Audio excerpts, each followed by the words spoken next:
Hello guys, welcome back to my YouTube channel. आज हम लेकर आए हैं एक बहुत ही लविंग ड्रामा जिसमें हम देखते हैं कि हमारी स्टोरी के मेन हीरो और हीरोइन एक दूसरे को पाने के लिए कैसे टाइम ट्रेवल करते हैं और दोबारा पास्ट में जाकर अपनी चीज़ों को फिक्स करते हैं। तो चलिए शुरू करते हैं ये बहुत ही इंटरेस्टिंग ड्रामा की। स्टार्टिंग में हमें एक लड़की को दिखाया जाता है जो अपने लैपटॉप के सामने बैठी होती है और उसके लैपटॉप पर न्यूज़ आ रही होती है कि किसी ने सुसाइड कर ली है। इधर मेन दिखाया जाता है उस लड़के को जिसने सुसाइड किया होता है। उसका नाम पैट्रिक होता है। उसने छत से कूदकर अपनी जान दे दी होती है। यहाँ पर जो लड़की होती है जिसका नाम जीसू होता है, वो अपने रूम से निकलकर बाहर जाती है और उसे वहाँ पर पुलिस ऑफिसर्स मिलते हैं। वो ऑफिसर्स से पूछती है क्या मतलब हुआ है, इतनी ज़्यादा पुलिस क्यों आ रखी है, लोगों ने भीड़ क्यों लगा रखी है। मैं लास्ट वीक इस बिल्डिंग में शिफ्ट हुई हूँ, मुझे समझ नहीं आ रहा हुआ क्या यहाँ पर। जिस पर ऑफिसर बताते हैं कि किसी ने यहाँ पर सुसाइड किया है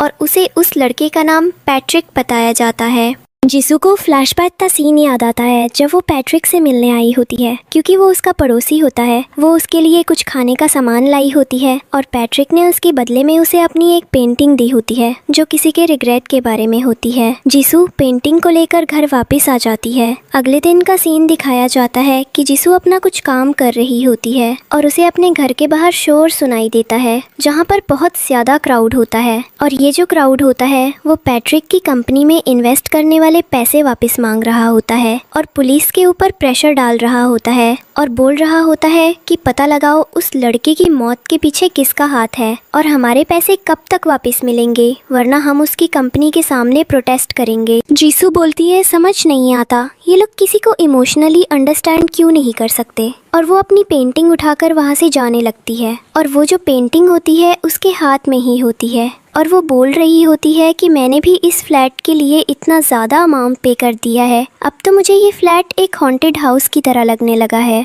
और वो पेंटिंग को डस्टबिन में फेंक देती है और वहाँ से जाने लगती है। तभी उसे कुछ गड़बड़ लगती है। वो उस पेंटिंग को दोबारा से डस्टबिन से निकालती है तो वो देखती है कि उसकी उंगली के पास कट लग गया है और वहाँ से ब्लड आ रहा है और वो जो ब्लड होता है वो पेंटिंग के ऊपर गिर जाता है और जैसे ही वो ब्लड उसके ऊपर गिरता है पेंटिंग एकदम से ग्लो करने लगती है और जो सारी चीज़ें होती हैं वो फ्लैशबैक में जाने लगती हैं। जीसू की आंख अब उसके स्कूल में खुलती है जब वो एक स्कूल गोइंग स्टूडेंट हुआ करती थी। उसे आसपास कई सारे बच्चे दिखाई देते हैं और वो देख रही होती है और कह रही होती है मैं यहाँ कैसे आ सकती हूँ, ये तो 2005 का टाइम है। और उसके बाद हम देखते हैं कि वो भागते हुए ग्राउंड की तरफ जाती है। तब उसे दूर ऊंचाई पर एक लड़का बैठा हुआ दिखाई देता है, वो पैट्रिक होता है। जीसू उसकी तरफ देखती है और बोलती है देखा तुम्हारी पेंटिंग ने काम किया है, और वो खुद बहुत ज़्यादा शॉक्ड होती है। वो पैट्रिक से नीचे आने के लिए बोल रही होती है ताकि वो उससे बात कर सके। और यहाँ पर हम देखते हैं कि वो आसपास देख रही होती है पर पैट्रिक उसे इग्नोर करता है क्योंकि वो उसे पहली बार बोल रही होती है। पैट्रिक उसे कहता है अपने काम से काम रखो, और जैसे वो कहती है नीचे आओ मुझे कुछ ज़रूरी बात करनी है, जिस पर पैट्रिक नीचे आता है। जीसू से कहती है अगली बार जब तुम्हें मरना हो तो किसी हाई प्रोफाइल सोसाइटी को मत चुनना, किसी नॉर्मल जगह पर रहना जाकर। जिस पर पैट्रिक उसे कहता है तुम क्या बकवास कर रही हो, तुम्हें किसी मेंटल डॉक्टर की ज़रूरत है। और वो ऐसा बोलकर वहाँ से चला आता है। लेकिन तभी जीसू को दोबारा से चक्कर आने लगते हैं और अगले सीन में हम देखते हैं कि उसकी आंख उसके बेड पर खुलती है। वो टाइम चेक करती है तो ये करंट टाइम होता है, 2025 का टाइम। वो शॉक्ड होती है, उसे लगता है कि शायद ये एक बुरा सपना था जिसने उसे डरा दिया और कुछ भी नहीं। उसके बाद हम देखते हैं कि वो घर से निकलकर जा रही होती है, लेकिन तभी वहाँ पर मुलाकात होती है एक लड़की की जो उसके पास आती है। जीसू उससे कहती है तो ये घर आपने खरीदा है, जिस पर वो लड़की बोलती है हाँ मैंने खरीदा है। और उसकी आवाज़ में थोड़ी हेजिटेशन होती है और आगे से कहती है पर यहाँ तो कल ही किसी की डेथ हुई थी ना। जिस पर वो लड़की कहती है तुम्हारा दिमाग खराब हो गया, मैं पिछले 5 साल से घर के अंदर रह रही हूँ, किसी की डेथ कैसे हो सकती है, मुझे लगता है कि तुम्हें किसी मेंटल डॉक्टर की ज़रूरत है। जीसू ये बात सुनते ही बहुत ज़्यादा घबरा जाती है। उसे लगता है कि ये पूरी बिल्डिंग बहुत बुरी तरीके से हॉन्टेड हो रखी है और वो जल्दी से अपना लैपटॉप खोलकर उस सुसाइड इंसिडेंट के बारे में पता लगाने लगती है जो एक सिटी के सुपरस्टार ने की होती है, यानी कि पैट्रिक ने। और उसे लैपटॉप पर कुछ भी नहीं मिल रहा होता है। वो पेंटिंग के बारे में सोचने लगती है और सोच रही होती है कि अगर पेंटिंग यहाँ कहीं होगी तो ये बात ज़रूर रियलिटी में होगी, पर उसकी पेंटिंग भी उसके पास में नहीं होती है। और उसके बाद हम देखते हैं कि वो सो जाती है। उसकी फ्रेंड उसके पास आती है और बोलती है, आजकल तुम ऑफिस क्यों नहीं आ रही हो? तुम्हारी राइटर की जॉब खतरे में है क्या? तुम्हें इतनी सी बात समझ में नहीं आ रही है? जीसू बोलती है, दरअसल मुझे मेरे स्कूल और यूनिवर्सिटी जाने की ज़रूरत है, कुछ चीज़ों की जांच पड़ताल करने के लिए। रात के वक्त का सीन दिखाया जाता है। एक घर से बहुत सारा कचरा निकाला होता है। जीसू वहाँ पर एक आदमी को देखती है और उससे पूछती है, आप इस बिल्डिंग में क्या कर रहे हैं? वो बोलता है कि मैं इस बिल्डिंग से कचरा उठाता हूँ, किसी ने अपना फ्लैग चेंज किया है। जीसू बोलती है किस रूम नंबर से, और वो जो फ्लैट नंबर होता है वो पैट्रिक का ही होता है। जीसू कहती है, क्या सच में? और वो उसके कचरे के अंदर हाथ डालकर उस पेंटिंग को ढूंढने की कोशिश करती है और उसे वहाँ पर पेंटिंग मिल भी जाती है। उस पेंटिंग में थोड़े बहुत चेंजेस होते हैं और उसे रियलाइज होता है कि लास्ट टाइम जब उसके ब्लड के ड्रॉपलेट्स इस पेंटिंग पर गिरे थे तो वो दोबारा फ्लैशबैक में चली गई थी। उसे उम्मीद होती है कि इस बार भी ऐसा ही होगा। वो अपनी उंगली काटने वाली होती है कि तभी वो सोचती है कि छोड़ो, बार बार पीछे जाकर मैं खुद को मेंटल मानने लगी हूँ, और वो पेंटिंग को रख देती है। और उसे यकीन नहीं होता है कि ऐसा सच में हो रहा है, लेकिन तभी गलती से उसे चाकू पर उसका हाथ लग जाता है और वो जो पेंटिंग होती है वो एक बार फिर से चमकने लगती है। और जीसू अब दोबारा से पूरी तरीके से फ्लैशबैक में पहुंच जाती है, जहां पर वो अपनी फ्रेंड के साथ बैठी होती है और उससे बातें कर रही होती है। उसकी दोस्त जो होती है वो उसे पैट्रिक के ही बारे में बातें कर रही होती है और बता रही होती है कि पैट्रिक ने कितने कम समय में एक मैन ऑफ सक्सेस अचीव कर लिया। जीसू भी बहुत ज़्यादा शॉक्ड होती है और कहती है, मैं यहाँ कैसे आई हूँ? जिस पर उसकी दोस्त बोलती है, तुम पागल हो चुकी हो क्या? तुम एक स्कूल गोइंग स्टूडेंट हो, तो मैं यहाँ नहीं तो कहाँ होना चाहिए था? जीसू गुस्से में भागती हुई बाहर जाती है। जब वो बाहर जाती है तो वहाँ पर वो कई सारे लोगों को देखती है जो पैट्रिक और उसकी फोटो को देखकर बहुत ज़्यादा एक्साइटेड हो रहे होते हैं। वो सब उसके फैंस होते हैं। जीसू इग्नोर करती है और एक गाड़ी के पास जाती है। गाड़ी के अंदर पैट्रिक अपने दोस्त के साथ बैठा होता है और उसका जो दोस्त होता है वो उससे कुछ इन्वेस्टमेंट प्लानिंग और बाकी के चीज़ों के बारे में बात कर रहा होता है। उसके डैड ने भी पैट्रिक को ऑफर दिया होता है कि वो अपने कंपनी के थ्रू उसकी कंपनी में इन्वेस्ट कर सकते हैं, पर पैट्रिक अपने डैड और फैमिली से कोई कनेक्शन नहीं रखना चाहता था। तभी जीसू को पैट्रिक की कार दिखती है और यहाँ पर हम देखते हैं जो पैट्रिक का फ्रेंड होता है वो जीसू को परेशान करने लगता है। जीसू करके जाती है, लेकिन जब वो पैट्रिक को देखती है तो उसके पास जाने की कोशिश करती है और उससे बोलती है, जीसू को कुछ काम चाहिए पैट्रिक की कंपनी में, अगर कुछ काम हो तो वो बताए। जिस पर पैट्रिक बोलता है कि मेरे यहाँ लोगों को पानी और चाय देने वाले की कमी है, क्या तुम वहाँ एक पियोन का काम कर सकती हो? जीसू तैयार हो जाती है और अगले सीन में हम देखते हैं कि वो उसके ऑफिस के एम्प्लॉयज को चाय और कॉफी वगैरह बनाकर दे रही होती है और बहुत खुश होती है। तभी वहाँ पर पैट्रिक आता है। पैट्रिक जीसू की तरफ देखता है।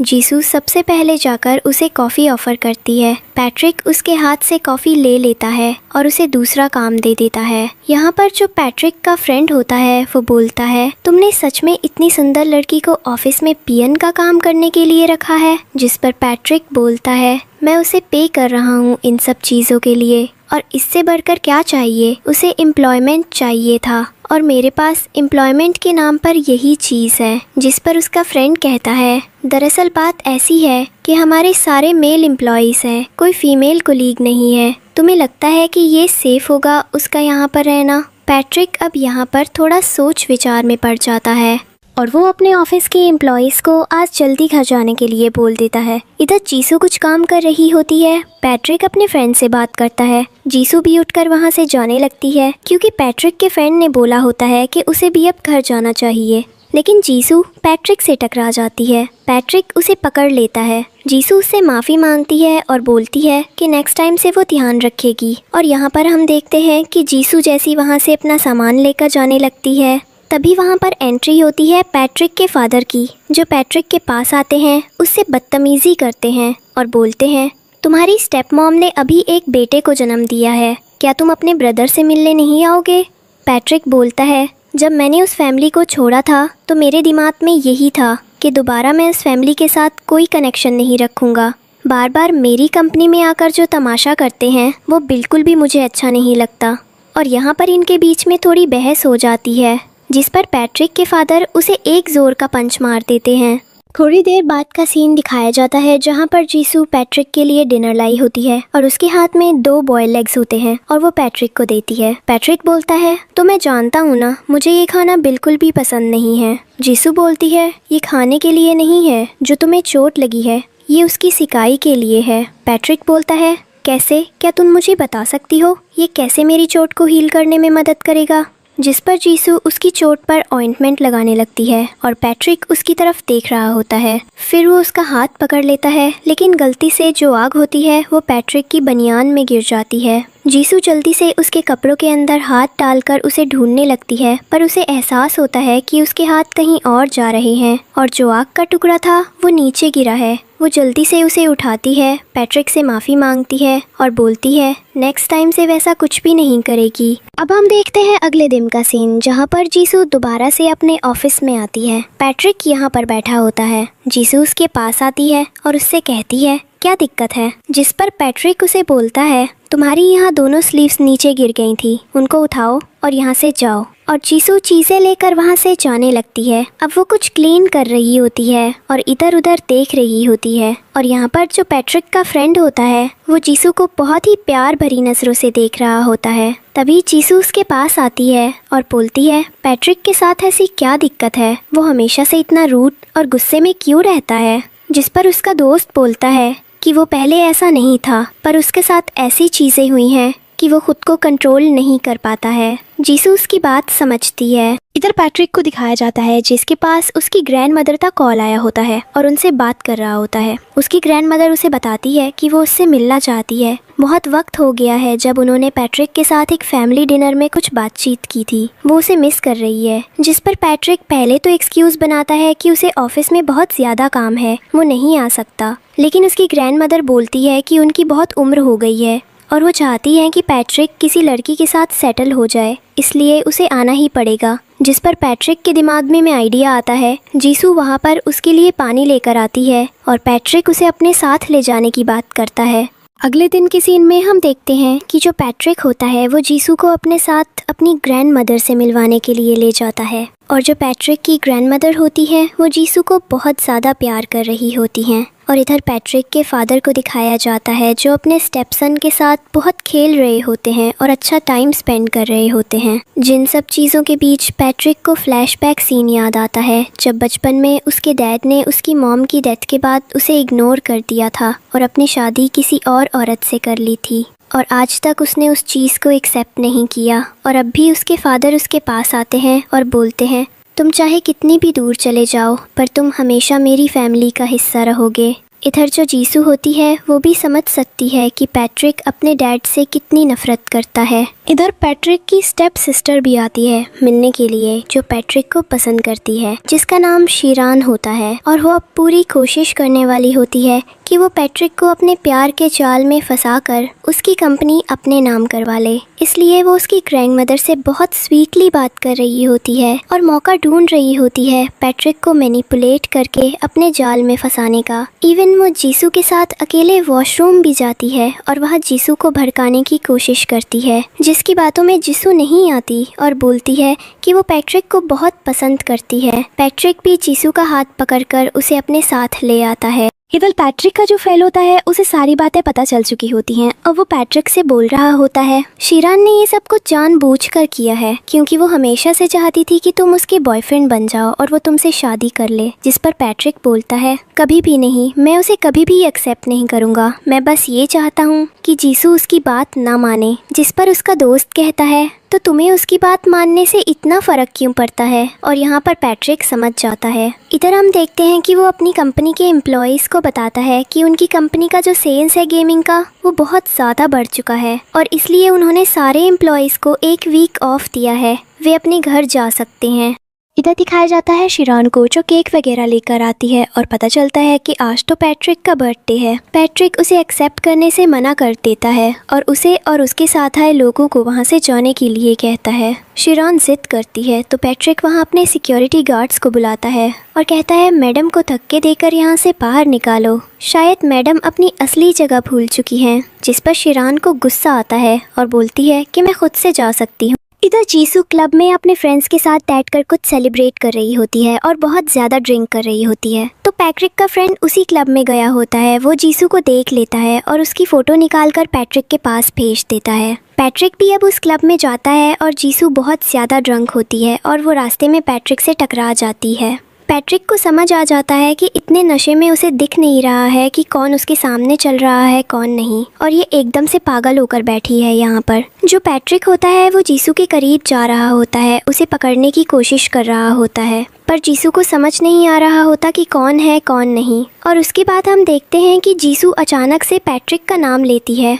पैट्रिक को बहुत ज़्यादा शौक लगता है क्योंकि वो जानता था कि जीसू तो नशे में थी। उसे कैसे पता कि वो मैं हूँ, और वो पैट्रिक को जन्मदिन की बहुत सारी शुभकामनाएं देती है। उसके बाद वो उसे एक गिफ्ट भी देती है और कहती है चलो हम सेलिब्रेट करते हैं। वो उसके सामने बच्चों की तरह बर्ताव कर रही होती है। पैट्रिक को जीसू का ये बचकाना बर्ताव बहुत अच्छा लग रहा होता है, लेकिन तभी अचानक जीसू और पैट्रिक के बीच कुछ ऐसा हो जाता है जिससे पैट्रिक घबरा जाता है। वो घबराहट की वजह से उसे उठाकर उसकी फ्रेंड के पास छोड़ देता है और कहता है कि मैडम को सुरक्षित घर ले जाना, लेकिन पैट्रिक अभी भी उसे मिस कर रहा होता है। इधर हम शिरान को देखते हैं जो अपनी माँ के पास जाती है और बताती है कि उसका एक और प्रयास पैट्रिक के करीब जाने का फेल हो गया है। पैट्रिक ने उसे फिर से कंपनी से जलील करते हुए धक्के मारकर बाहर निकाल दिया। ना वो उसकी बात सुन रहा है, ना समझने की कोशिश कर रहा है। इस पर उसकी माँ कहती है इतना बड़ा फेल मैंने अपनी लाइफ में कभी नहीं देखा था, जब मैंने उसके पिता को भी अपने जाल में फंसाया था। हमारा रिश्ता भले माँ बेटी का है, पर तुम जानती हो हमारा असली टारगेट सिर्फ एक है, बैंक बैलेंस बढ़ाना। पहले हमने उसकी माँ को मारा और फिर देखो मैंने कैसे उसके पिता के दिल में जगह बना ली, तुम्हारे भाई को जन्म दिया। अब तुम्हारे पास मौका है, वही करो जो तुम्हारी माँ ने किया था। पैट्रिक को अपने जाल में फंसाओ और उसकी कंपनी को अपने नाम करवाओ ताकि पूरी जिंदगी तुम ऐश कर सको। इस पर शिरान तैयार हो जाती है। शिरान अपनी माँ की सिखाई हुई बातों के बारे में एक बार भी नहीं सोचती। इधर हम देखते हैं कि जीसू अपनी फ्रेंड के साथ बैठी होती है और उससे चर्चा कर रही होती है, पर उसे याद नहीं होता कि पिछली रात उसके साथ क्या हुआ था। जब उसकी फ्रेंड ज़्यादा जोर देती है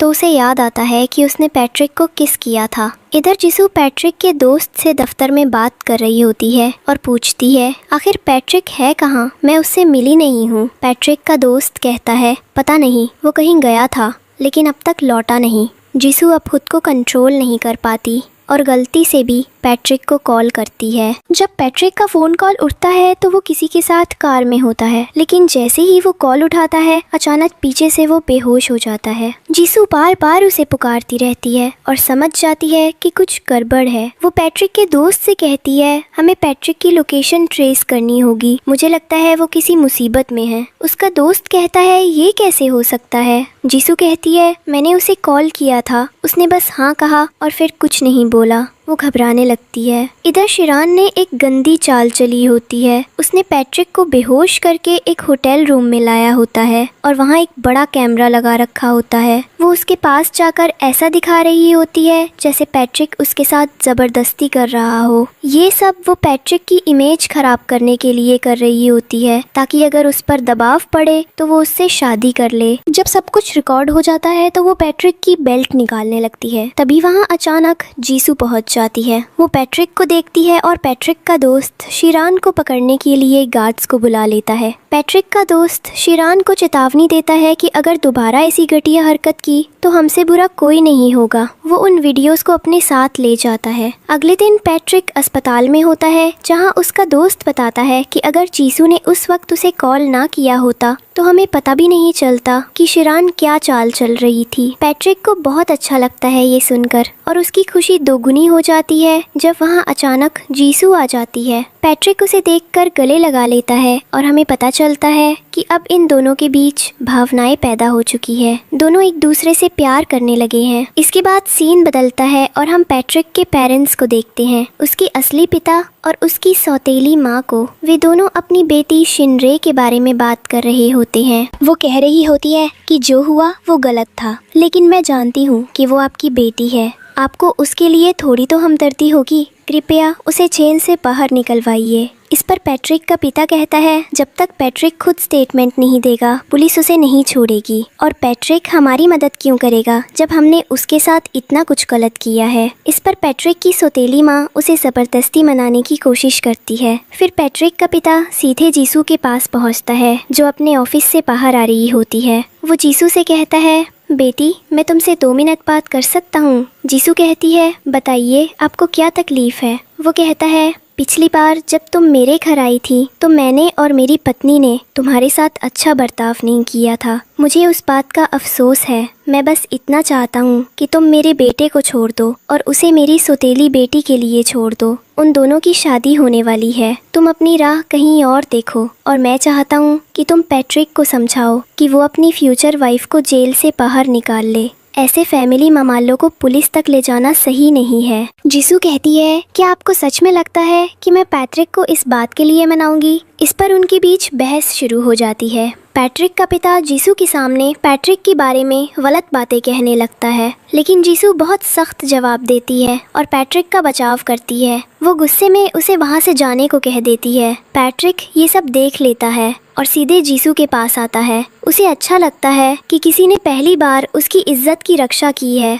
वो पूछता है, उसने तुम्हें कोई नुकसान तो नहीं पहुंचाया। जीसू कहती है, मैं बिल्कुल ठीक हूँ, उसने कुछ नहीं किया, मैं बस तुम्हें कुछ देना चाहती हूँ। वो कहती है, मैं चाहती हूँ कि तुम एक अच्छी ज़िंदगी जियो और खुदकुशी जैसी बातों के बारे में मत सोचो। पैट्रिक कहता है, तुम इतनी अजीब तरह से क्यों बात कर रही हो, हुआ क्या है तुम्हें। जीसू कहती है, शायद मुझसे कोई गलती हो गई, मैंने कुछ गलत कह दिया। वो झिझकने लगती है क्योंकि उसे पता होता है कि ये सारी बातें उसे भविष्य से पता है और अभी वो अतीत में है। वो एक लेटर निकालती है और पैट्रिक को देती है, जिसमें लिखा होता है कि उसने कंपनी से इस्तीफा दे दिया है और अब चाहती है कि उनके बीच कोई इंटरेक्शन ना रहे। पैट्रिक कहता है, तुम ये क्या कह रही हो। जैसे ही जीसू वहाँ से जाने लगती है, उसे अचानक चक्कर आने लगते हैं, मानो वो अपनी सारी यादें भूल रही हो। तभी वो पीछे मुड़ती है। पैट्रिक उसका हाथ पकड़े खड़ा होता है। वो पैट्रिक को पहचान नहीं रही होती और बोल रही होती है, ये कोई आवारा आदमी आकर मेरा हाथ पकड़ रहा है, मैं अभी पुलिस को कॉल करती हूँ। पैट्रिक उसे बोलता है, तुम पुलिस को मत बुलाओ, मैं आज के बाद तुमसे किसी भी तरीके की कोई भी बात नहीं करूँगा, ना ही हमारे बीच कुछ भी इंटरेक्शन होगा। और यहाँ पर पैट्रिक को बहुत ज़्यादा बुरा लगता है। उसे लगता है कि जीसू एक्टिंग कर रही है ताकि वो उससे दूर हो जाए। इधर हम देखते हैं कि और जेसी वहाँ से वापस आती है। वो प्रेजेंट टाइम में आ जाती है और वो देखती है कि उसे कुछ भी याद नहीं है, वो कहाँ गई थी कहानी। और वो यहाँ पर चुपचाप से अपनी स्टोरी लिखना शुरू रखती है, क्योंकि उसे उस स्टोरी को पब्लिश करना होता है। लेकिन बार बार उसे कुछ ना कुछ फ्लैशबैक दिखाई दे रहे होते हैं और वो समझ नहीं पाती। इसलिए वो डिसाइड करती है कि वो रेस्ट करेगी, क्योंकि वो सारी मेमोरीज भूल चुकी होती है।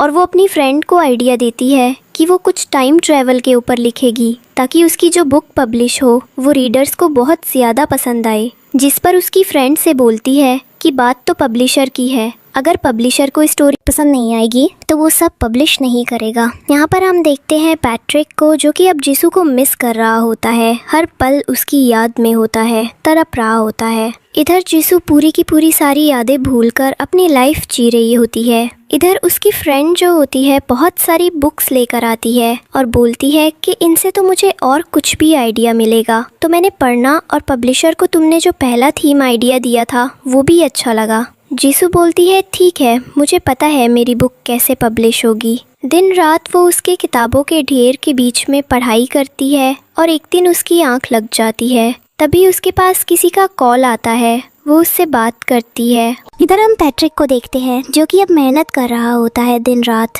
और वो जीसू के दिए हुए गिफ्ट को देखकर उसे मिस कर रहा होता है और बहुत सी मेमोरीज को जी रहा होता है। इधर जीसू को उसके स्कूल से कॉल आया होता है और वो वहाँ पर जा रही होती है। ये सारी कॉल्स उन लोगों के लिए होती हैं जो भी अभी राइटर का काम कर रहे होते हैं। और यहाँ पर हम देखते हैं कि जीसू क्राउड के बीच में बैठी होती है और उस लोगों से पता चलता है कि बहुत बड़ा आदमी आने वाला है जो कि बहुत ज़्यादा फेमस है और उसने कई सारी बुक्स को लिखा है और सभी लोग बस उसे देखने के लिए तरस रहे हैं। तभी थोड़ी देर में उसकी एंट्री होती है।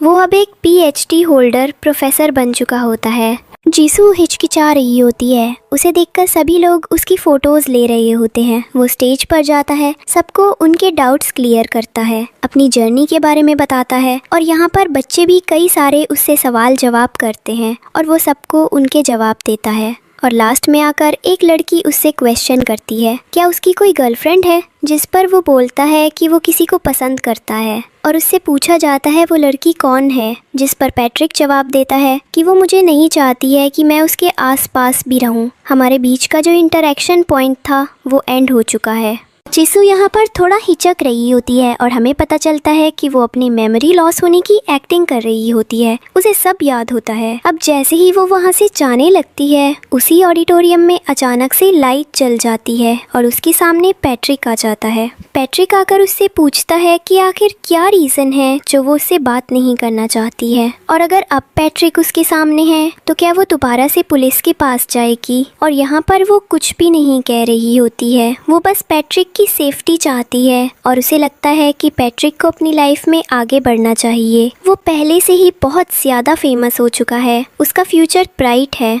वो जीसू जैसी लड़की के पीछे ना पड़कर कुछ और भी कर सकता है। और यहाँ पर हम देखते हैं कि वैसा बोलकर वहाँ से चली आती है। पैट्रिक बहुत ज़्यादा ड्रिंक करता है, इमोशनल होता है क्योंकि उसे पहली बार किसी लड़की के लिए फीलिंग्स आई होती हैं। लेकिन अभी तक हमें ये नहीं दिखाया गया होता है कि जो पैट्रिक जिसने सुसाइड कर शिन रे है वो अब टाइम ट्रैवल करके फ्यूचर में दोबारा कैसे वापस आ गया है और ये जिंदा कैसे हो गया और ये जीसू के ईयर्स में सरवाइव कैसे कर रहा है। इन सब चीज़ों को अभी भी इस स्टोरी में मिस्ट्री रखा जा रहा होता है और इसके बारे में हमें आगे बताया जाएगा। इधर पैट्रिक को याद आता है कि जीसू का दिया हुआ टेडी बियर वो खो चुका है और वो भागता हुआ ऑडिटोरियम में जाता है जहाँ पर लोगों ने पहले ही साफ सफाई कर रखी होती है। वहाँ पर जो ओल्ड लेडी होती है वो पैट्रिक से बोलती है तुम अपने लिए नया खरीद सकते हो, वैसे भी वो बहुत ज़्यादा पुराना हो गया था। इधर हम देखते हैं जीसू को, जिसे पता चलता है कि उसकी जो पब्लिश की हुई किताब है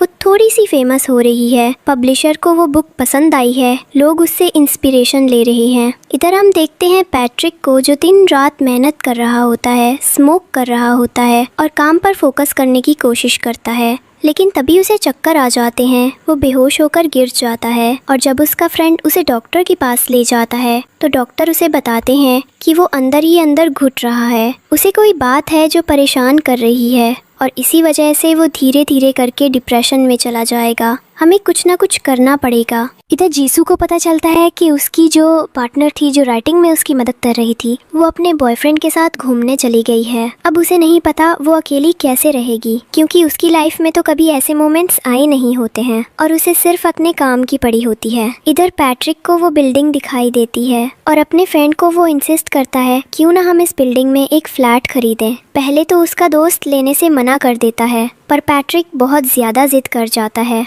और उसे कुछ भी नहीं चाहिए होता है सिवाय उस चीज़ के जिसकी डिमांड अभी कर रहा होता है। और हम देखते हैं कि वो उस बिल्डिंग के अंदर जाता है। उसे एक फ्लैट पसंद आता है और वो फ्लैट को खरीद लेता है पर उसे आइडिया नहीं होता कि ये फ्लैट जीसू के घर के बिल्कुल साइड पर है। जीसू वहाँ पर आती है और बोलती है तुम क्या कर रहे हो। पैट्रिक बोलता है तुम क्या कर रही हो। जीसू बोलती है ये मेरी बिल्डिंग है, मैं यहाँ रहती हूँ। पैट्रिक बोलता है मैंने इस घर को खरीदा है। ये सुनकर जीसू को बहुत ज़्यादा शौक होता है और बोलती है क्या तुम आज से मेरे पड़ोसी हो, तुम यही रहने वाले हो। पैट्रिक बोलता है फिलहाल हालत तो यही कह रहे हैं। इधर हम देखते हैं कि पैट्रिक जो होता है अपने घर में सो रहा होता है और उसकी आंख नहीं लग रही होती है, वो बस नींद लेने की कोशिश कर रहा होता है। इधर जीसू जो कि सो रही होती है उसे सपने में दिखाई देती है पैट्रिक की मौत। मतलब जो उसने पहले देखा होता है कि पैट्रिक बिल्डिंग से कूदकर सुसाइड कर ली होती है। वो डरकर भागती हुई पैट्रिक के पास जाती है और उससे कहती है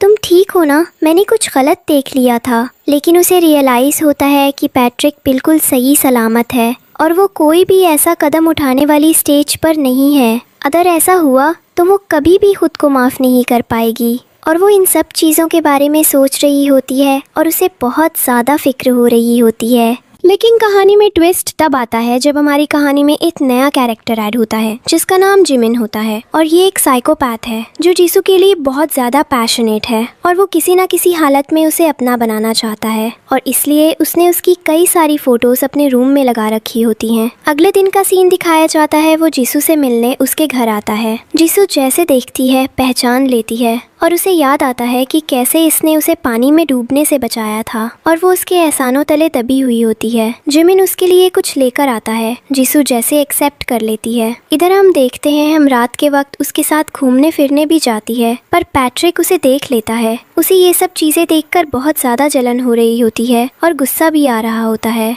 पर अब वो कुछ भी नहीं कर सकता था, इसलिए वो क्लब के अंदर जाता है, बहुत ज़्यादा ड्रिंक कर रहा होता है और उसे बुरा लग रहा होता है कि आखिर ऐसा क्या है उस लड़के में जो जीसू उसके साथ घूम रही है। इधर जीसू को देखते हैं जो कि जिमिन के साथ एक लिफ्ट के अंदर होती है और उससे कई सारी बातें कर रही होती है और उसे अपने स्कूलिंग की बातें अभी बता रही होती है। यहाँ पर जो जिमिन होता है वो उससे बोल रहा होता है क्या तुम्हें अपने स्कूल दोबारा वापस जाना है, पर जीसू मना कर देती है। रास्ते में उसे पैट्रिक भी देखने को मिलता है पर वो उसे इग्नोर करती है। जब वो वॉशरूम जाती है तो उसे दिखता है कि उसका लिपस्टिक उसके पास नहीं है और वो कोई और ले जा चुका है और यहाँ पर हम देखते हैं कि वो लिपस्टिक जिमिन के पास होती है और वो उसे सूंघ रहा होता है और उसी से जीसू का नाम उसी कार्डबोर्ड पर लिखता है जिसमें उसने जीसू की कई सारी फोटोज लगा रखी होती हैं। यहाँ पर हम देखते हैं कि जो जीसू की फ्रेंड होती है वो उससे मिलने आती है और उससे कई सारी बातें कर रही होती है और कह रही होती है कि तुम्हें जिमिन का ग्रेट फूल होना चाहिए, उसने तुम्हारी जान बचाई थी। जीसू बोलती है वो बहुत अच्छा इंसान है और उसे ज़रूरत पड़ेगी तब मैं भी उसकी मदद करूंगी, जिस पर उसकी दोस्त बोलती है यही एक बेस्ट फ्रेंड का कोड होता है। जीसू फिर से यही बात करती है। इधर हम देखते हैं पैट्रिक को जो कि जीसू से मिलता है। दरअसल मेरा व्हाइट कोट बहुत ज़्यादा गंदा हो गया, क्या तुम मुझसे वॉश कर सकती हो? और जीसू उसके कोट को बहुत साफ करके धोती है और इधर हम देखते हैं कि वहाँ पर जैक आता है कुछ सामान देने के लिए और वो बैठता है, लेकिन वो उसकी टेबल से जीसू की छोटी स्पून उठा लेता है और उसे अपने पास में रख लेता है। जीसू जैसे उसका कुछ सामान ला कर देती है और वो उसके घर से बाहर निकलता है, लेकिन एक बार पैट्रिक फिर उसे देख लेता है और वो जीसू से कहता है जो कोट मैंने तुम्हें वॉश करने के लिए दिया था मेरा कोट मुझे ला कर दो, जिस पर जीसू कहती है वो अभी पूरी तरीके से सूखा नहीं है, जिस पर पैट्रिक बोलता है मुझे फर्क नहीं पड़ता, मुझे मेरा सामान वापस चाहिए। जीसू बोलती है ठीक है यही रुको मैं ला कर देती हूँ और हम देखते हैं कि पैट्रिक उसे ले जाता है। जीसू उसके साथ लिफ्ट में होती है पर वो घबरा रही होती है। थोड़ी देर बाद जब वो वहाँ पर वापस आती है तो पैट्रिक बहुत ज़्यादा ड्रिंक किया हुआ बैठा होता है। जीसू उसे रोकती है और कहती है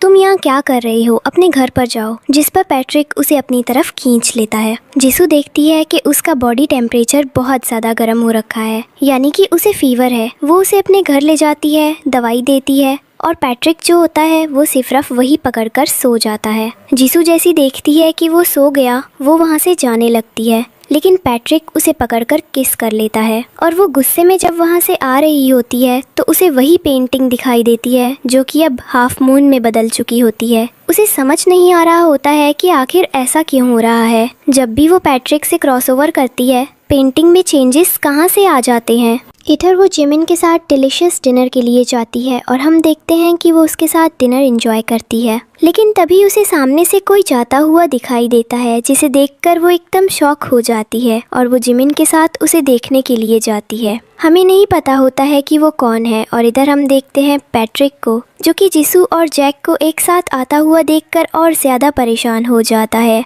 और उसे जलन हो रही होती है। फाइनली वो जाकर जिमिन से लड़ने लगता है और कहने लगता है तुम इसके आसपास क्यों भटकते रहते हो, मुझे जीसू से कुछ ज़रूरी बात करनी है। और जिमिन से कहती है तो मैं भी जाऊं, मैं तुमसे कल मिलती हूं, जिस पर जिमिन गुस्से में वहां से चला जाता है पर उसे अभी भी बुरा लग रहा होता है।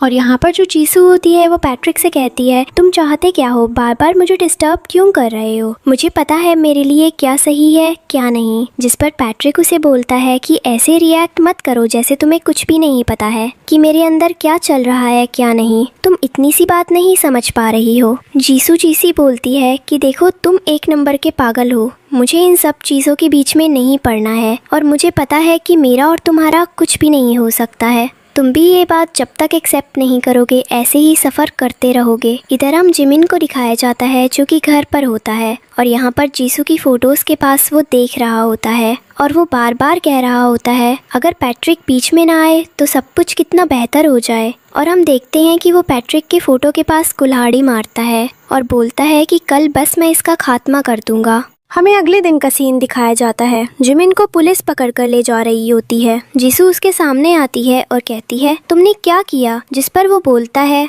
दरअसल मैं कुछ काम कर रहा था और गलती से वो कुल्हाड़ी पैट्रिक की गाड़ी पर जाकर गिर गई, पुलिस मुझे ले जा रही है। जिस पर जीसू कहती है मैं तुम्हें वहाँ से कैसे निकाल सकती हूँ। वो बोलता है कि तुम मुझे सिर्फ एक शर्त पर निकाल सकती हो, अगर पैट्रिक एक अपॉलजी लेटर पर साइन कर दे जो तुमने मेरे बिहाफ पर लिखा हो।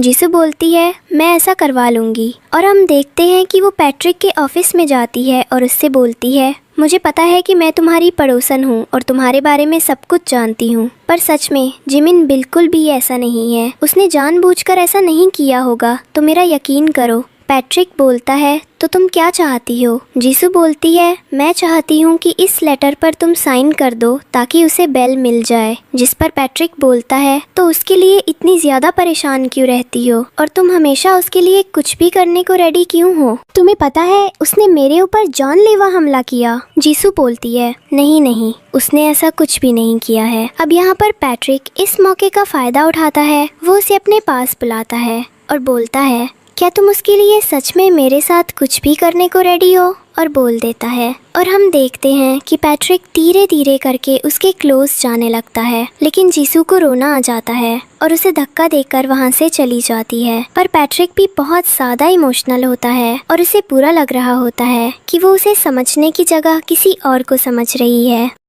अब अगले सीन में हम देखते हैं कि जीसू जिमिन को पुलिस स्टेशन से बाहर लेकर आई होती है और अचानक से बात करते करते कैब के अंदर उसे एकदम से चक्कर आने लगते हैं और वो बेहोश हो जाती है। अब हम देखेंगे आगे का सीन। जिमिन को ये सब देखकर मजा आ रहा होता है। अब हम देखते हैं अगले दिन का सीन। जीसू ब्रश कर रही होती है और तभी वो अपने बाल चेक करती है तो उसे रियलाइज होता है कि उसके बाल किसी ने काटे हैं पीछे से, जबकि उसने अपने बालों पर कुछ भी ऐसा कट नहीं लगाया होता है। इधर हम देखते हैं जिमिन को जो जीसू के हेयर्स को अपने हाथ में लेकर एंजॉय कर रहा होता है और उन्हें बुरी तरीके से पागलों की तरह सूंघ रहा होता है, जैसे उनमें से जीसू की खुशबू आ रही हो। और वो उसको एक एक्वेरियम के अंदर रख देता है जिसके अंदर कई सारी फिशेस होती। और इधर हम देखते हैं जीसू को जो कि नीचे वॉक कर रही होती है और यहाँ पर उसकी मुलाकात होती है पैट्रिक के फ्रेंड से जो कि उसके सामने गाड़ी लेकर आया होता है। जीसू से कहती है तुम यहाँ क्या कर रहे हो, जिस पर वो बोलता है तुम कैसी हो, तुम ठीक तो हो ना, और तुम्हारा बॉयफ्रेंड कैसा। जीसू से कहती है तुम क्या बोल रहे हो। तभी हम देखते हैं वो उससे पूछता है तुमने पैट्रिक से ब्रेकअप क्यों किया, तुम्हें पता है तुम्हारी वजह से वो कितना ज्यादा डिस्टर्ब रहता है, पता नहीं वो प्रॉपर तरीके से सोता होगा या नहीं। डॉक्टर ने उसे डिप्रेशन की बीमारी बताई है, ज्यादा दिन वो अगर ये टॉर्चर झेलता रहा तो उसे डिप्रेशन हो जाएगा। जीसू बहुत ज्यादा टेंशन में आ जाती है और वो बोलती है तो पैट्रिक किधर है, जिस पर उसका फ्रेंड बताता है कि वो किसी बिजनेस ट्रिप के काम से कुछ हफ्तों के लिए बाहर गया है, जब वो वापस आए तो एक बार उससे जरूर मिल लेना। और कहती है मैं एक बार उससे मिलकर इस चीज के बारे में जरूर बात करूंगी। अब हम देखते हैं अगले दिन का सीन। जो जिमिन होता है वो जीसू को अपने साथ बाहर आने के लिए कॉल करता है जीसू को, पर जीसू मना कर देती है ये बोलकर कि उसे कुछ ज़रूरी काम है और वो यहाँ पर पैट्रिक के बारे में सोच रही होती है। और जब वो जीसू से ना सुनता है तो उसे बहुत ज़्यादा गुस्सा आता है। वो बोलता है कि वो कुछ ना कुछ करके उसे ज़रूर लेकर आएगा। इधर जीसू वॉक कर रही होती है तो अचानक उसकी मुलाकात पैट्रिक से होती है और वो पैट्रिक से कहती है तुम कैसे हो, क्या तुम्हारे डिप्रेशन की कुछ मेडिसिन्स वगैरह चल रही हैं, डॉक्टर ने क्या बताया है, तुम कब तक ठीक हो जाओगे। और यहाँ पर जो पैट्रिक होता है वो थोड़ा इमोशनल होता है, उसकी आंखों में आंसू होते हैं। पर वो जीसू को कुछ जवाब न देकर चुपचाप से रूम के अंदर चला जाता है। और जब अपने गेट के बाहर उसके गेट को देख रही होती है तो वो सोच रही होती है कि वो अंदर जाकर उससे बात करे या नहीं। हो सकता है कि वो गुस्से वाले मूड में हो और उसके ऊपर चिल्ला दे, और वो घबरा रही होती है कि पता नहीं पैट्रिक के साथ उसकी कैसी सिचुएशन होगी, वो अच्छे से ट्रीट करेगा भी या नहीं। और उसके बाद वो अंदर चली जाती है सोचते हुए। इधर पैट्रिक को देखते हैं जो कि ऑफिस में होता है। उसका फ्रेंड उसे बताता है कि उसने जीसू को बता दिया है, डॉक्टर ने जो भी उसे बीमारी बताई है। और यहाँ पर जो पैट्रिक होता है बोलता है कि जब मेरी ग्रैंड मदर इस दुनिया में थी तो मैं बड़ा खुश था, लेकिन उनको अचानक से इंसोम्निया हो गया और उनकी डेथ भी उसी चीज़ की वजह से हुई, ये बॉडी को प्रॉपर स्लीप ना मिलने की वजह से। और उसका फ्रेंड उसे समझा रहा होता है कि तू मैसेज गलती मत कर कि लोग तेरे ऊपर दया करे, तू खुद जानता है कि तू कितना स्ट्रांग है, तू मेरे घर में आकर रह सकता है, अकेले मत रो। पर पैट्रिक को अभी भी जीसू के घर के सामने रहना होता है। उसके बाद जीसू के दरवाजे पर किसी के होने की आवाज़ आती है। वो दरवाज़ा खोलती है तो वहाँ पर जिमिन होता है और जिमिन उससे बोलता है क्या तुम मेरे साथ बाहर डिनर पार्टी के लिए नहीं आ सकती हो, जिस पर वो कहती है मुझे माफ़ करना, मैं दरअसल कुछ ज़रूरी काम कर रही हूँ यहाँ पर। जो जिमिन होता है वो कुछ नुकीले औजार लाया होता है। अगर जीसू उसे रिजेक्ट करती उसके साथ आने के लिए तो इस बार वो उसे इंजर्ड करके ज़बरदस्ती अपने साथ ले जाता। पर जब उसे पता चलता है कि जीसू इग्नोर नहीं कर रही है बल्कि कुछ ज़रूरी काम कर रही है, इसलिए वो रुक जाता है। उसके बाद वो जीसू को अपने साथ क्लब ले जाता है अपने फ्रेंड्स के साथ। उसके सभी फ्रेंड्स ड्रंक कर रहे होते हैं, जीसू भी ड्रिंक कर रही होती है, लेकिन जीसू को अनकंफर्टेबल फील होने लगता है और वो उठकर वॉशरूम की तरफ जाने लगती है। तभी वहाँ पर पैट्रिक उसे देख लेता है, वो भी उसके पीछे पीछे आता है और उससे पूछता है तुम यहाँ कर क्या रही हो, तुम्हें पता भी है कि ये कितनी घटिया जगह है, लोग यहाँ पर आकर सिर्फ नशा करते हैं, तुम्हें ऐसी जगह पर नहीं होना चाहिए। जीसू बोलती है मैं जिमिन के साथ आई हूँ तो मुझे नहीं लगता कि मुझे कोई खतरा होगा, वो मुझे प्रोटेक्ट कर लेगा, मैं जानती हूँ उसे। पैट्रिक को उसकी ये बात सुनकर और ज़्यादा बुरा लगता है और उसे वो मोमेंट याद आता है जहाँ पर उसने जीसू को किस किया था। इधर जो जीसू होती है वो दोबारा से चेक के पास चली जाती है, लेकिन अचानक से उसकी तबीयत बिगड़ने लगती है। जीसू को पता चलता है कि जिमिन को अल्कोहल से एलर्जी है और वो अपने फ्रेंड्स से बोलती है कि उसे तुरंत हॉस्पिटल ले जाना पड़ेगा। सभी फ्रेंड्स उसकी मदद करने लगते हैं, लेकिन तभी पैट्रिक अपनी गाड़ी लेकर उसके सामने आ जाता है और बोलता है तुम मेरी गाड़ी को यूज़ कर सकती हो इसे हॉस्पिटल ले जाने में। हॉस्पिटल का सीन दिखाया जाता है, जिमिन को हॉस्पिटल एडमिट करा दिया जाता है और जो जीसू होती है वो बाकी के प्रोसेस भी पूरे करती है। पैट्रिक को थैंक यू बोलती है उस मोमेंट पर आने के लिए और पैट्रिक यहाँ पर उससे कहता है कि क्या कल वो उसके साथ कॉफ़ी पर चल सकती है, जिस पर जीसू मना करती है क्योंकि उसे कुछ ज़रूरी काम है। दिन के समय पर रात के वक्त उसके साथ एक वॉक के लिए आ सकती है।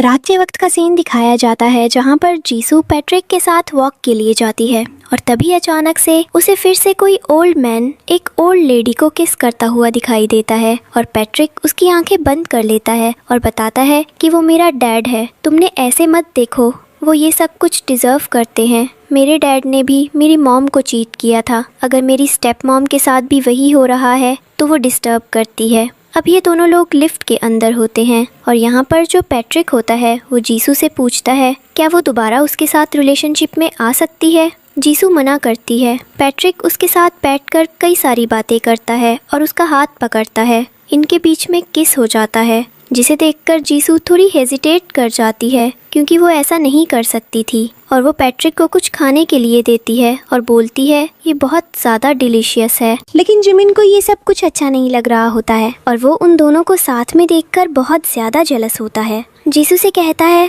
तुमने क्या किया, तुमने उसे वहाँ से क्यों भगाया, और वो गुस्से में पैट्रिक को वहाँ से जाने के लिए बोल रही होती है और वो उसके ऊपर हाथ भी उठाने वाली होती है। पैट्रिक जाते जाते उसे उसकी शादी की बहुत सारी बधाइयाँ देकर जाता है और बोलता है कि जब भी उसकी शादी जिमिन के साथ हो तो वो उसे इनविटेशन दे।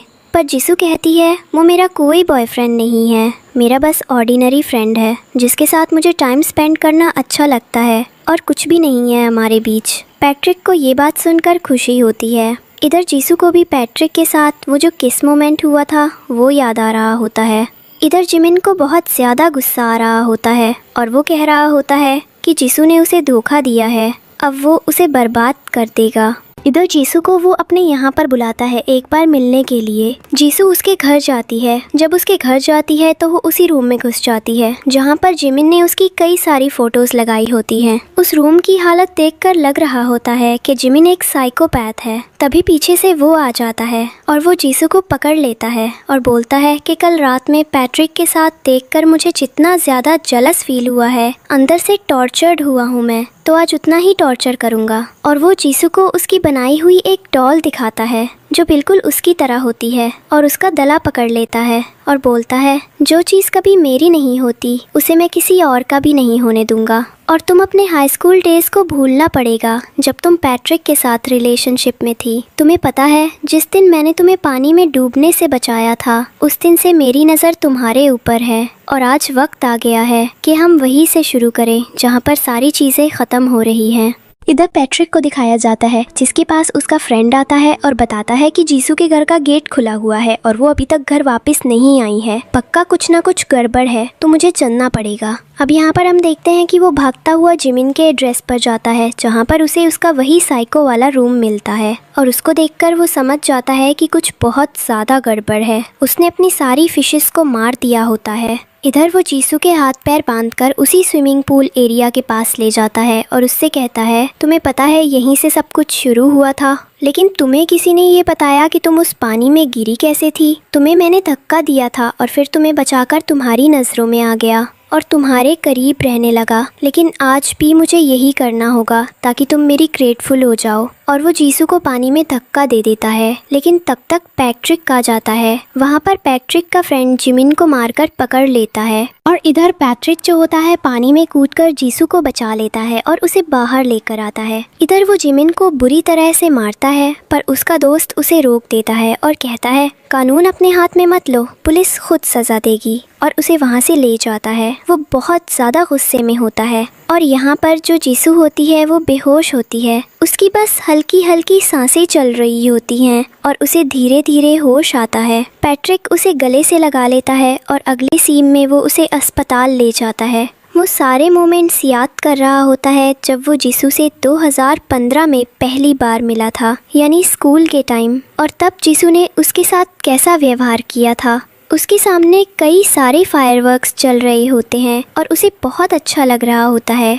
थोड़ी देर में जीसू को होश आ जाता है और वो पैट्रिक से कहती है सब ठीक है, तुम कैसे हो और जिमिन किधर गया, क्या तुमने उसे पुलिस के हवाले किया। इस पर पैट्रिक कहता है सब ठीक है, नॉर्मल हो जाओ, रिलैक्स हो जाओ, तुम बिल्कुल सेफ हैंड में हो। जीसू कहती है तुम्हें सच में लगता है कि मैं इन सब चीज़ों में गलत थी। पैट्रिक कहता है कभी भी नहीं, तुम कभी किसी को नहीं मार सकती हो, न किसी को उकसा सकती हो किसी गलत इंसान बनने के लिए। तुमने तो मुझे बचाया है। जीसू कहती है कैसे। पैट्रिक कहता है दरअसल ये मेरा प्रेजेंट टाइम नहीं है। 2015 में जब तुमने टाइम ट्रैवल करके मुझे उन सारी चीज़ों के बारे में बताया था और तुमने कहा था कि उस अपार्टमेंट में कभी घर मत लेना, तो जब मैंने उस चीज़ के बारे में पता लगाया तो वो बिल्डिंग वहाँ पर नहीं थी और आज 2025 में वो बिल्डिंग जहाँ पर है मैंने वही घर लिया है। तो इसका मतलब तुम्हारी वजह से मैं इस समय तक ज़िंदा हूँ। इस पर जीसू उसे किस कर लेती है। इन दोनों के बीच में किसिंग सीन हो रहा होता है, लेकिन तभी वहाँ पर नर्स आ जाती है और कहती है मैडम की दवाई का टाइम हो गया है, अपनी फालतू की एक्सरसाइज घर जाकर करना। पैट्रिक नर्स से दवाई लेता है और जीसू को देता है और कहता है आज से तुम मेरे घर पर रहोगी। वो जीसू को अपने साथ ले जाता है अपने घर रखने के लिए। यहाँ पर हम देखते हैं कि जो पैट्रिक होता है वो अब डिप्रेशन से पूरी तरह बाहर आ चुका है। अब उसे कोई डिप्रेशन नहीं होता, बस उसकी लाइफ हैप्पी चल रही होती है। वो अपनी कंपनी में कुछ चेंजेस करने का डिसाइड करता है। यहाँ पर उसका फ्रेंड उसे बोलता है कि तुम्हें क्या करना चाहिए, अपनी सो कोल्ड गर्लफ्रेंड के साथ टाइम स्पेंड करना चाहिए। इस पर वो बोलता है हाँ तुमने सही कहा, मुझे उसके साथ कुछ बाहर डिनर पर भी जाना है। हम देखते हैं कि वो जीसू के साथ बाहर डिनर पर तो नहीं जा पाता अपने काम की वजह से, पर उसके लिए घर में बहुत टेस्टी खाना बनाता है। जीसू उसके खाने की दीवानी हो जाती है और यहाँ पर जो पैट्रिक होता है वो अब दिन प्रतिदिन अपने काम पर फोकस कर रहा होता है। उसका वर्किंग सेक्टर भी ग्रो कर रहा होता है और उसे लग रहा होता है कि ये सब कुछ जीसू के आने से हुआ है। इधर हम देखते हैं कि वो अपने लिए एक नया नाइट सूट खरीदता है जीसू को बताता है ये कैसा लग रहा है, पर जीसू कुछ काम कर रही होती है तो वो बस देखती है और एक झलक में बोलती है हाँ ये अच्छा है। लेकिन पैट्रिक वहाँ से जाने लगता है और जीसू उसकी पीठ पर चढ़ जाती है और उसके साथ एक गेम खेलती है और कहती है जब तुम एक अच्छे से प्रोफेसर बनकर लेक्चर देने आए थे, तुमसे बच्चों ने पूछा था कि तुम्हारी लाइफ में कोई और लड़की है, उस मोमेंट पर तुम मेरे बारे में बात कर रहे थे ना। पैट्रिक कहता है और जीसू कहती है जो तुमने बुक लिखी है वो भी मेरे बारे में है ना। पैट्रिक उसे जवाब देता है हाँ मैं, और उसके बाद वो जीसू को सामने खड़ा कर लेता है और कहता है बताओ ट्रूथ और डेयर। जीसू कहती है डेयर और पैट्रिक को किस करने लगती है, लेकिन तभी होता है कि वो पीरियड पहले उसके लिए गर्म पानी लेकर आता है और उसे एक हॉट वाटर बैग देकर देता है। जीसू उसके पास बैठी होती है पर वो अभी भी उसे छेड़ रही होती है। उसके बाद वो कुछ काम करने जाती है, तभी उसे पता चलता है कि जो पैट्रिक के डैड हैं उनकी डेथ हो चुकी है। जीसू बहुत ज़्यादा शॉक्ड होती है और वो पैट्रिक को इस चीज़ के बारे में बताती है। पैट्रिक भी हैरान होता है, जिस पर जीसू कहती है मैं तुम्हारे साथ तुम्हारे पेरेंट्स के घर चलूंगी। पैट्रिक मना कर देता है और कहता है वो सिचुएशन को खुद हैंडल करेगा। अब वो अपनी स्टेप मॉम से मिलता है और यहाँ पर पता चलता है कि उसके फादर ने उसके लिए या कंपनी के लिए एक फूटी कौड़ी भी नहीं छोड़ी है। जो कुछ भी है वो सब उसकी स्टेप मॉम और उनके बच्चों के नाम करके गया है। पर यहाँ पर उसकी स्टेप मॉम कहती है दोबारा से हमारी कंपनी की तरफ सिर्फ एक कॉम्पिटिटर की नज़र से देखना, ना कि उसके मालिक की। जिस पर पैट्रिक कहता है मुझे वो कंपनी कभी चाहिए भी नहीं थी क्योंकि वो कभी अच्छे इंसान नहीं थे, उन्होंने मेरी मॉम को चीट किया था। अब इधर पैट्रिक घर वापस आता है। जीसू उसे पीछे से हक करती है और उससे कहती है तुम मुझे ऐसा क्यों लगता है कि मैं कभी प्यार नहीं कर पाऊंगी, मैं हमेशा तुम्हारे साथ रहूंगी, तुम्हें हमेशा प्यार करूंगी, तुम सिर्फ मेरे लिए मैटर करते हो। पैट्रिक उसे हक करता है। अब हम देखते हैं कि उसकी जो स्टेप मॉम होती है उसका अफेयर किसी और के साथ भी चल रहा होता है और पता चलता है कि जो पैट्रिक का स्टेप ब्रदर है वो उसके फादर का बायोलॉजिकल सन नहीं है, वो किसी और आदमी का बायोलॉजिकल सन है जो कि अब जेल से बाहर आ गया है और अब वही घर का बॉस और मालिक बन बैठा है और वही उस कंपनी को भी हैंडल करेगा। इधर हम देखते हैं पैट्रिक ने अपने फादर की कंपनी के कई सारे रिसोर्सेज और प्रोजेक्ट्स के बारे में जानकारी निकलवा ली होती है और अपने दोस्त से कहा होता है कि एक भी कंपनी का रिसोर्स या प्रोजेक्ट किसी और के हवाले नहीं जाना चाहिए। इधर उसकी स्टेप मॉम का लवर उस कंपनी के प्रोजेक्ट को 1.5 महीने से सॉल्व कर रहा होता है, पर वो फाइनली प्रोजेक्ट पैट्रिक ले लेता है और वो बहुत ज़्यादा गुस्सा हो रहा होता है। तभी वहाँ पर उसकी वाइफ आती है और कहती है मुझे पता है इस सिचुएशन में क्या करना है, और अब वो सीधा पैट्रिक के ऑफिस में जाती है। वो पैट्रिक से कहती है तुम तो मेरे बेटे के जैसे हो, कंपनी को कॉम्पिटिटर की नज़र से मत देखो। पैट्रिक कहता है कोई अपनी बात से इतनी जल्दी फ्लिप कैसे कर सकता है जैसे आपने किया। वो कहती है कि मैं तुम्हें अब भी उस फैमिली का मेंबर समझती हूँ, तुम चाहो तो अपने फादर की बनाई हुई कंपनी को अपनी कंपनी से प्रमोट कर सकते हो। पैट्रिक कहता है मैं ऐसा कुछ भी नहीं करूँगा और उनके बीच में बहुत ज़्यादा बहस हो जाती है और वो पैट्रिक को मारने ही जा रही होती है कि तभी पीछे से जीसू आ जाती है और वो उसे ज़ोरदार थप्पड़ लगाती है और कहती है तुम क्या कर रही हो। जीसू कहती है तुम्हारी ये घटिया हरकतें, सोचती हो कि मैं पैट्रिक से दूर हो जाऊंगी। और इसके बाद अब हम देखेंगे आगे का सीन, जिस पर वो वहाँ से गुस्से में चली जाती है और बोलती है कि मैं तुम लोगों को देख लूँगी। जिस पर जीसू बोलती है कि हाँ मैं तुम्हें देख लूँगी और उनके बीच में बहस हो जाती है। उसके बाद पैट्रिक से बोलती है तुम यहाँ क्या करने आए हो जीसू, कुछ काम था क्या? और वो उससे बहुत ही प्यार से बात कर रहा होता है। जिस पर जीसू बताती है कि वो किसी काम से एक ट्रिप पर जा रही है और वो चाहती है कि पैट्रिक इतने दिन तक अपना अच्छे से ख्याल रखे और अच्छे से काम करे, और वो दोनों एक दूसरे को किस करते हैं। पैट्रिक उससे बोलता है ठीक है तुम जब वापस आओगी तो मेरे पास तुम्हारे लिए एक सरप्राइज़ होगा। और जीसू बोलती है मैं 3 दिन में वापस आ जाऊंगी। और यहाँ पर हम देखते हैं कि वो पैट्रिक के फ्रेंड्स से उसका ध्यान रखने के लिए बोलकर चली जाती है। इधर पैट्रिक के पास कॉल आता है और उसे पता चलता है कि उसके डैड की कंपनी पूरी तरीके से डिस्ट्रॉय हो गई है। इधर जिस आदमी ने उसके डैड की कंपनी संभाल रखी होती है उसके स्टेप मॉम के लवर ने, वो बहुत ज़्यादा ड्रिंक कर रहा होता है और जब उसकी स्टेप मॉम जाकर बताती है कि पैट्रिक ने उसके साथ धोखा किया है, वो जो लड़की थी उसने उन्हें बिल्कुल भी बात नहीं करने दिया और बहुत बुरी तरीके से ट्रीट किया, तब उसे बहुत ज़्यादा गुस्सा आ जाता है और वो बोलते हैं कि मुझसे हर चीज़ का बदला लेंगे। अगले सीन में हम देखते हैं कि वो पैट्रिक के घर पर कई सारे घटिया लोगों को लेकर चला जाता है और बोलता है कि आज तुम्हारा आखिरी दिन है पैट्रिक। बस हल्की हल्की सांस ले रहा होता है और तैयार होता है और वो सारे लोग मिलकर पैट्रिक को मार देते हैं। अगले सीन में हम देखते हैं कि नीचे पैट्रिक की डेड बॉडी पड़ी होती है और आसपास बहुत ज़्यादा भीड़ होती है। तभी जीसू वहाँ पर आती है और ये देखती है कि इतनी ज़्यादा भीड़ पड़ी हुई है और वो इमोशनल हो जाती है कि उसने उसे प्रोटेक्ट क्यों नहीं कर पाया